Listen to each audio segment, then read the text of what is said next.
देवसुतं देवं कंसचारूणमर्दनं देवकी परमानन्दं कृष्णं वन्दे जगद्गुरुं वंशीविभूषितकरानवनीरदाभात् पीताम्बरादरुणबिम्बफलाधरोष्टात् पूर्णेन्दुसुन्दरमुखादरविन्द्रनेत्रात् कृष्णात् परं किमपि तत्त्वहं न जाने। हरे कृष्ण।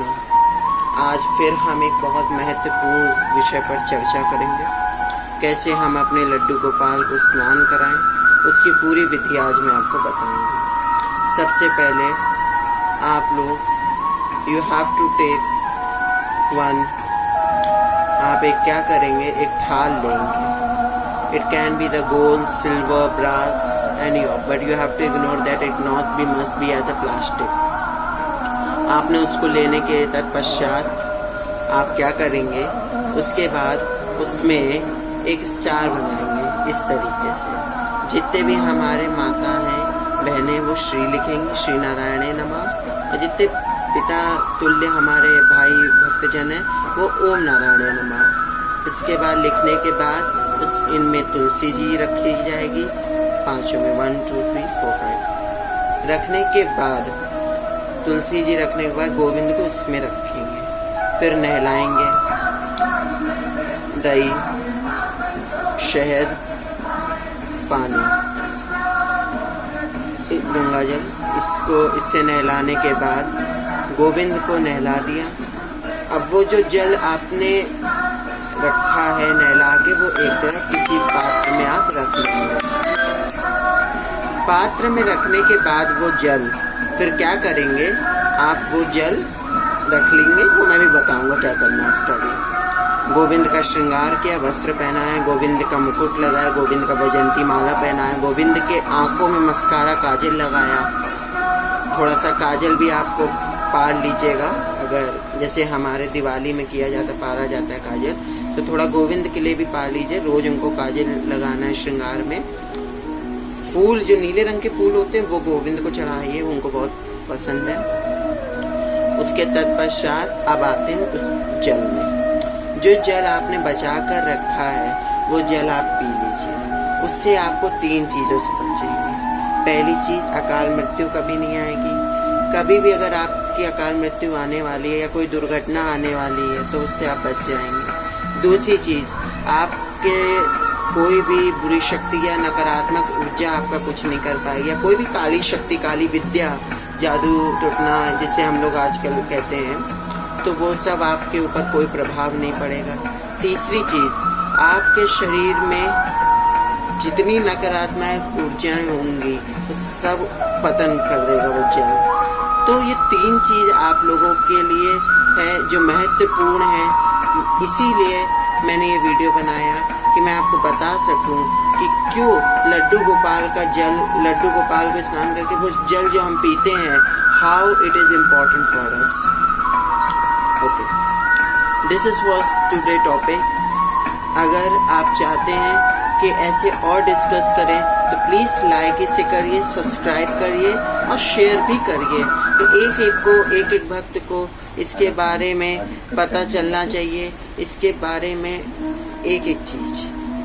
अब एक आखिरी विषय में हम और चर्चा कर लेते हैं। आजकल एक चीज़ होती है कि कहते हैं कि जैसे मृत्यु के समय हमें रोना नहीं चाहिए। तो हमारे ऐसे कई संतों ने, भागवत आचार्यों ने कहा है, राजेंद्र प्रसाद महाराज जी ने, देवकी नंदन जी ने, अनुरुद्धाचार्य महाराज जी ने, ऐसे कई महाराज संतों ने भी कहा है।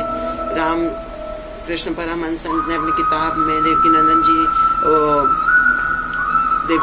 जी ने भी कहा है। तो ऐसे कई संतों ने कहा है, तो मैं आज बताता हूँ। अगर जो लड़का होता है, शास्त्रों के हिसाब से लड़के को सिर्फ शमशान में ही रोना चाहिए अपने पिता की मृत्यु पर, उसको वहाँ नहीं रोना चाहिए। और जब भी कोई मृत्यु के तट पर आए तो उस समय रिश्तेदारों से ये कहना चाहिए कि हरि संकीर्तन करो, हरि नाम का जप करो। हरि नाम उस व्यक्ति को जितना ज़्यादा वो सुन पाए उतना है, क्योंकि जब तक उसके जलाया नहीं जाता पंच प्राण उसके, तब तक वो रहता है। वो पंच प्राण उसके शरीर में उसके रहता है, तब तक वो आपके बातों को सुन सकता, रिएक्ट नहीं कर पाए। मान लो लेकिन सुन तब भी सकता है। क्या होता है कि हम आजीवन कभी कभी हरि संकीर्तन करते रहते हैं, पर कुछ कारणवश हम हरि नाम नहीं बोल पाते, कुछ बायोलॉजिकल सिस्टम या कुछ हमारी ऐसी डिसीज हो जाती है कि हम नहीं मृत्यु के समय बोल पाते हैं। तो अपनी संतान को हरदम ये सिखा के जाना चाहिए कि बेटा अगर हम कभी भी मृत्यु या हमारे जब भी मरने की स्टेज में आ जाएं, तो उस समय हमें हरि नाम संकीर्तन या हरे कृष्ण हमारे समक्ष बोलते रहना, गंगा जी और तुलसी जी हमारे मुख में डालना। अगर ये और एक चीज गीता जी का 12वां अध्याय का पाठ भी हमारे सामने कर देना, तो वो भी बहुत अच्छा है। जिससे क्या होता है कि अजामिल की कहानी सुना, तारन भक्त अजामिल प्रेम से पुत्र कहलायो, नारायण नारायण जप के अपने पुत्र बुलायो, अपने पुत्र बुलावन चलो, प्रेम धाम गयो गयो, बैकुंठ धाम पहुंच गयो, शिव नारायण नाम एको। सिर्फ एक नाम से, नारायण नाम से सिर्फ वो बोला, उस समय अपने पुत्र के मुंह में बोला। हम तो सिर्फ आपसे कह रहे सुनना, और सुनना सबसे सरल। मुझे मानता हूँ कि बहुत कठिन भी है आप लोगों के लिए, लेकिन मुझे लगता है सबसे सरल सुनना है। तो आप क्या करेंगे, ये अपनी संतानों को समझा के जाना है, ये अपनी संतानों को बता के जाना है, अपने रिश्तेदारों को बता के जाना है कि जब हम मृत्यु के समय आ जाएं तो समय विलाप मत करियो, उस समय सिर्फ हरि नाम जप करना। जिससे उस समय जब हरि नाम जप करेंगे तो जो यमराज के दूत भी आए होंगे ना, वो भी चले जाएंगे, और उस समय सिर्फ 2 लोग आ जाएंगे, श्री कृष्ण के 2 पार्षद आ जाएंगे, आपको ले जाएंगे। अंत समय तुमने हरि जप कर लिया, दान तो तुम कर नहीं पाए, कोई बात नहीं, श्याम नाम जप बैठ गए, श्याम नाम सुन बैठे, गीता का पाठ सुन बैठे, अरे वाह प्यारे, फिर तो तू बैकुंठ धाम पहुंच ही जाएगा। तो ये चीज आज आप ध्यान रखें, आप पहले ही कार्य करें कि अपने आने वाली पीढ़ी को और अपनी संतानों को ये बताएं, जिससे आपका ही जन्म करें। मनुष्य जन्म इतनी जल्दी नहीं मिलता, और जब मिलता है तो उसका सदुपयोग करो, वरना दुरुपयोग तो हम कर ही रहे हैं। किसी दिन हम एक विषय पे और चर्चा करेंगे, मैं वीडियो उस पे भी लाऊंगा कि ये मनुष्य जन्म का महत्व क्या है, क्यों हमें भगवान ने शरीर दिया।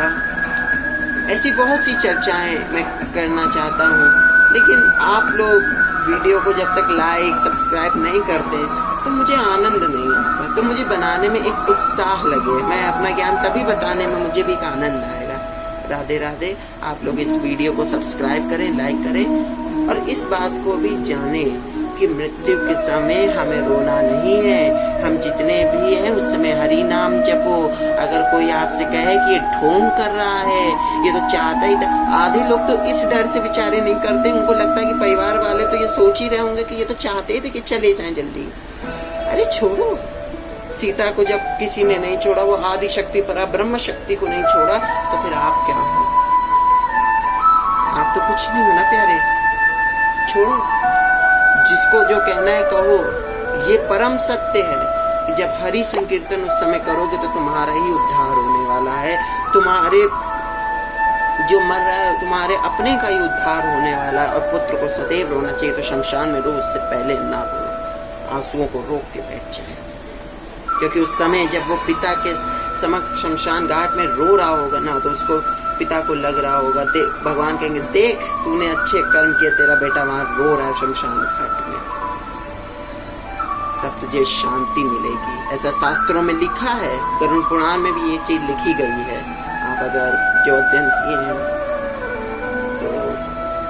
तो आज का चर्चा यही था कि कैसे हमारे गोविंद को स्नान कराना है, और दूसरी चीज की मृत्यु के समय कैसे स्थिरता परिवार के वालों को रख के कैसे उस व्यक्ति को आत्मा से परमात्मा में कैसे लीन कराना है, एक ट्रांसफॉर्म कैसे कराना है। जैसे सेकंड जन्म अगर उसका हो भी तो अच्छा हो, अगर कोशिश तो करे, अगर उसने कुछ ज्यादा पाप किए तो हो जाएगा, वरना अगर ये चीज आप कर लो तो जन्म से भी वो मुक्त हो जाएगा।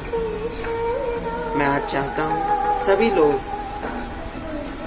पहला काम इस चैनल से जुड़े, और इस चैनल से जुड़ने के बाद आप लोग को मैं एक ही चीज कहूँगा, राधे राधे जरूर कमेंट में लिखा करें, और राधे राधे आप बोलें, राधे राधे कहें, और जो प्रश्न मुझसे पूछे विद कमेंट्स।